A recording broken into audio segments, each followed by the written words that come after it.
त्या रथयात्रेत जे घडलं भगर खाल्ल्यामुळे त्रास झाला त्या लोकांना, ते आज रोजी 50-60 लोक आलेले होते।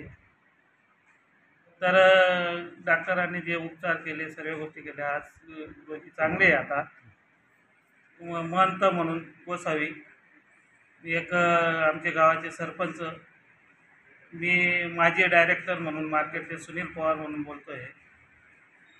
आज परिस्थिती चांगली आहे। आता काही एकच परिवाराचे लोक होते सर्व आणि बाकी गल्लीतले होते। गोसावी समाज और धनगर समाज हे सर्व एकत्र एकाच गल्लीतले होते। अमळथे गाव येथे एका सामूहिक कार्यक्रमात काही लोकांनी भगर खाल्ली।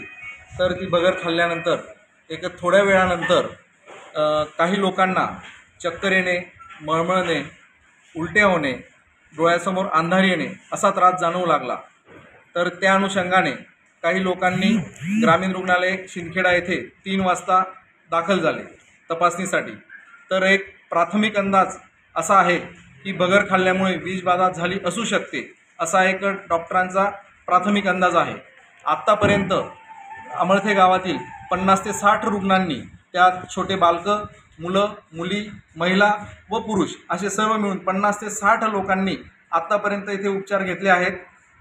विशेषतः सर्वांना लक्षणे हे सारखीच आहेत।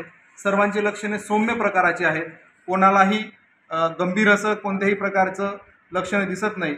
सर्व रुग्णांचे उपचार हे शिंदखेडा ग्रामीण रुग्णालय येथेच करण्यात आलेले आहेत।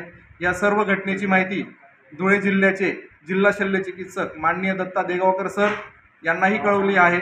तसेच शिंदखेड्याचे वैद्यकीय अधीक्षक माननीय डॉक्टर भूषण काटे सर या दोनही डॉक्टरांच्या मार्गदर्शनाखाली संपूर्ण रुग्णांवर येथे प्राथमिक उपचार करण्यात आलेला आहे आणि सद्यस्थितीमध्ये सर्व रुग्ण हे चांगल्या पद्धतीचे आहेत। कोणालाही गंभीर स्वरूप लक्षणं झालेले नाहीत आणि कोणालाही धुळे येथे पाठवण्यात आलेले नाही आहे।